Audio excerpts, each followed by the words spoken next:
हमारे चैनल आख्यान में आपका स्वागत है। आज की हमारी कहानी है रीट, दम तोड़ती उम्मीदें। तो आइए कहानी शुरू करते हैं। सुदेश अनमना सा बैठा अबेकल से खेल रहा था। रीट के पेपर के बारे में तरह तरह की बातें उठ रही थी। सरकारी तंत्र की नाकामी की वजह से रीट के पेपर में पारदर्शिता तो रही नहीं थी, ऊपर से सरकार द्वारा गलती होने के बावजूद कोई उचित फैसला नहीं लिया जा रहा था। अबेकस, जिससे वह बचपन में गणित के जोड़ घटाव किया करता था, अब उन्हीं मनकों से कट ऑफ और स्वयं की मेहनत के बीच सामंजस्य बिठा रहा था। इतने में उसकी माँ आई और अपने बेटे को उलझन में पाकर उसके सर पर हाथ फेरते हुए बोली, बेटा उदास मत हो, भगवान ने चाहा तो इस बार तुझे पक्का नौकरी मिलेगी।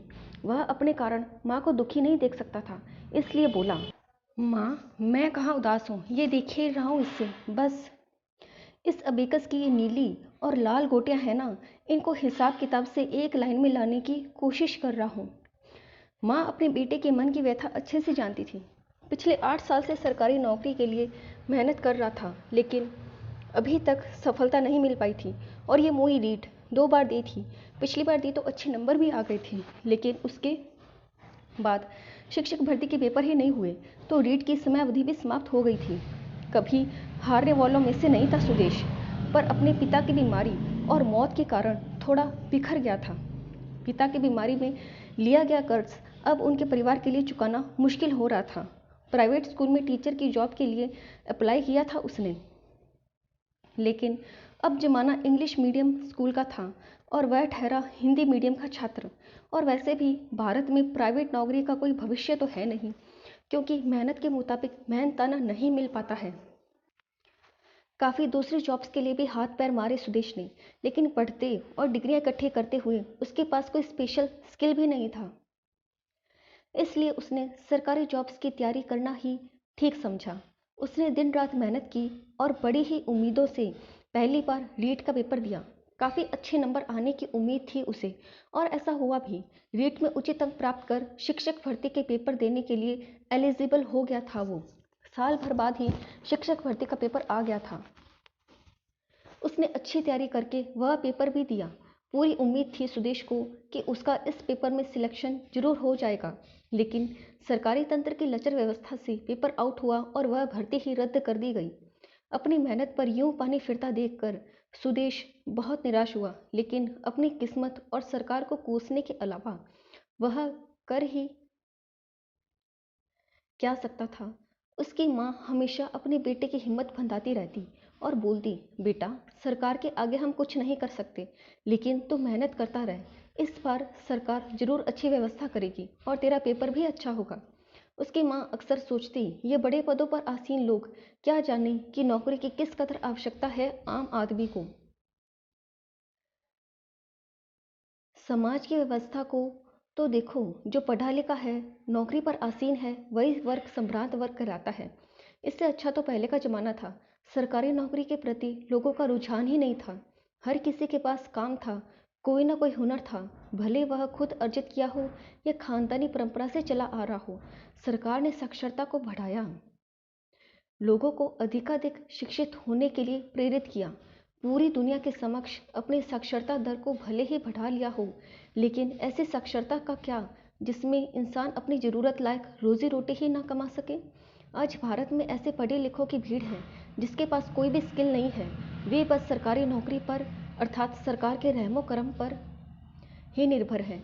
सरकार का ये निहायत ही फर्ज बनता है कि जिस भी बच्चे को शिक्षा प्रदान करे, उसकी नौकरी या आजीविका का साधन भी सुनिश्चित करे। सुदेश के हालात ऐसे ही थे। कहने को तो बीएड और मास्टर डिग्रीधारी था, लेकिन सरकारी नौकरी के अभाव में उसे घर में धूल चाटती इन डिग्रियों को देखकर कोफ्त होती थी। कितने ही अरमानों से उसके पिता ने बामुश्किल फीस चुकाकर उसे बीएड करवाई थी। खुद तो ज़्यादा पढ़े लिखे नहीं थे, इसलिए बिजली मैकेनिक का काम करके अपनी आजीविका चलाते थे। सोचा था कि बेटे को सरकारी नौकरी वाली फंदी फंदाई सैलरी मिले, ना कि उनकी तरह काम हो जाने पर दिहाड़ी की प्रतीक्षा करनी पड़े। इसलिए कोई कोर कसर नहीं छोड़ना चाहते थे अपने सुदेश की पढ़ाई में। लेकिन सुदेश की पढ़ाई पूरी होते होते उन्हें ऐसी बीमारी ने आ जकड़ा कि वे मौत के मुँह से बच ना पाए। किंतु अंत समय में भी संतुष्टि थी कि सुदेश को अपनी क्षमता अनुसार काफ़ी अच्छा शिक्षित कर दिया था। सुदेश भी अपने पापा का सपना पूरा करने में जी जान से लगा था। दिन रात की मेहनत के बूते ही उसे पक्का यकीन था कि उसे सरकारी नौकरी अवश्य ही मिल जाएगी। लेकिन अब उसे लगने लगा था कि उसकी किस्मत ही खराब है। अभिकस की नीली और लाल गोटियां, जिससे वे नीली गोटी उसकी प्राप्तांक दर्शा रही थी और वही लाल गोटी सरकार द्वारा अनुमानित कट ऑफ को दर्शा रही थी। किसी भी हालत में ये गोटियां एक ही लाइन बराबर पोजीशन में आती उसे प्रतीत नहीं हो रही थी। ऊपर से सरकारी तंत्र की नाकामयाबी से दिन रात पेपर लीक, पेपर रद्द होने की खबरें। उसे लगने लगा था सच में उसी की खराब किस्मत के कारण ऐसा हो रहा है। भले वो कितनी ही मेहनत क्यों ना कर ले, हालात उसके विपरीत ही रहेंगे। शाम की चाय लेकर उसकी माँ कमरे में आई, तभी दरवाजे पर किसी की दस्तक हुई। माँ ने दरवाज़ा खोला तो सामने चौधरी साहब को देखा। माँ कुछ बोलती इतने में ही चौधरी साहब बोले, क्या हुआ बहन जी, इस बार भी आपने किस्त नहीं चुकाई? पिछले 2 महीने की किस्त भी बकाया पड़ी है और उससे पहले वाली किस्तों में भी आपने ब्याज की राशि नहीं चुकाई। पीछे से सुदेश भी आ गया। उसने भी चौधरी साहब की बातें सुन ली थी। सुदेश कुछ बोलता इससे पहले माँ ने बोला, बेटा तू जा चाय पी। चौधरी साहब आइए, आप बैठक में बैठिए। सुदेश अपने कमरे की ओर मुड़ गया, लेकिन उसने चौधरी साहब की किस्तों वाली बातें सुन ली थी, इसलिए चुपचाप दीवार की ओट में छिपकर अपनी माँ और चौधरी साहब की बातों को सुनने लगा। माँ बोल रही थी, चौधरी साहब आप तो जानते ही हैं, सुदेश के पापा के जाने के बाद कमाई का साधन ही नहीं रह गया है। जो थोड़ा बहुत मैं सिलाई कढ़ाई करके कमाती हूँ, उससे घर खर्ची बड़ी मुश्किल से निकल पाता है। और सुदेश की परीक्षा के फॉर्म, उसके बाद परीक्षा परीक्षा के लिए किराए भाड़े का इंतजाम में ही बचत के पैसे खर्च हो जाते हैं। एक बार मेरा बेटा नौकरी लग जाए, फिर आपके सारे पैसे सूद समेत वापस कर दूंगी। चौधरी साहब बोले, जितना जल्दी हो सके मेरे पैसे वापस देने की कोशिश कीजिए। कृपया करके इस बार तो जा रहा हूँ, अगले महीने तक सारे पैसे ब्याज सहित वापस दे देना। देखिए मेरी भी मजबूरी समझिए, मुझे मेरे ही दिए पैसों को मांगने बार बार आपकी चौखट पर आना पड़ता है। इतना बोलकर चौधरी साहब चले गए। सुदेश की माँ ने देखा सुदेश उनकी सारी बातें सुन चुका है। वह बोली, बेटा तू यहाँ क्या कर रहा है? चाय पी क्या तूने? ठंडी हो गई होगी, ला दोबारा गर्म कर दूँ। सुदेश अपनी माँ के कंधों से पकड़कर बोला, माँ तूने तो बोला था सारे कर्जे की किस्तें सही समय पर चुकता हो रही हैं, तूने मुझे बताया क्यों नहीं? मैं कुछ करता, कम से कम चौधरी साहब की बातें तो ना सुननी पड़ती। सुदेश की माँ बोली, बेटा तो बेकार ही चिंता कर रहा है। अभी तेरी पढ़ाई और पेपर से ज़्यादा जरूरी मेरे लिए कुछ भी नहीं है। तो एक बार नौकरी लग जा, सब कुछ सही हो जाएगा। सुदेश अपनी माँ के आगे कुछ बोल नहीं पाया। उसे अब अपने ऊपर और भी गुस्सा आ रहा था। आज वो काबिल इंसान होता तो उसकी माँ को किसी की बातें सुननी नहीं पड़ती।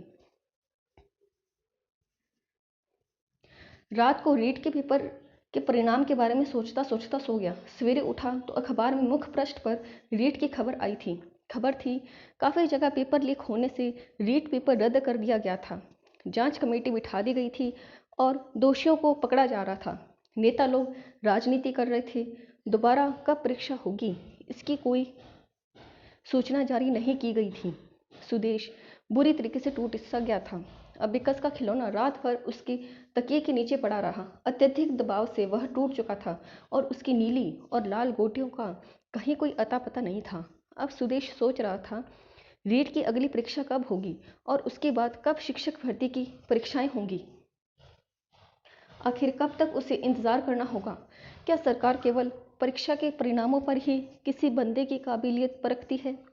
अगर परीक्षा के माध्यम से ही काबिलियत परखी जाती है तो कम से कम परीक्षा में पारदर्शिता रखने की जिम्मेदारी तो सरकार की ही है। क्यों नहीं सरकार कोई अच्छी व्यवस्था करती? लाखों बच्चों के भविष्य से खिलवाड़ करने का सरकार को आखिर क्या अधिकार है? हर परीक्षा के बाद सरकारी लचर व्यवस्था क्यों उजागर होती है? सुदेश कभी सरकार को कोसता तो कभी अपने आप को। अब वो क्या करेगा? चौधरी साहब तो अगले महीने फिर से आ जाएंगे। उसकी माँ कब तक उसका खर्चा उठाएगी? कब तक वह यूं हाथ पर हाथ धरे बैठा रहेगा? कब वो सक्षम हो पाएगा? ऐसे अनगिनत सवाल उसके मन में आ रहे थे, पर उसका उत्तर पा सकने में सक्षम नहीं था वो। खुद को ही बारंबार कटघरे में खड़ा कर पा रहा था। बस आंखों के सामने बेबस माँ का चेहरा बार बार आ रहा था। उसकी आंखों से अश्रुधारा बह निकली। कहीं ना कहीं वह अपने में ही खामी तलाश करने लगा। अगर उसके पास कोई और कला होती तो वह सरकार के भरोसे यूं ना बैठा रहता।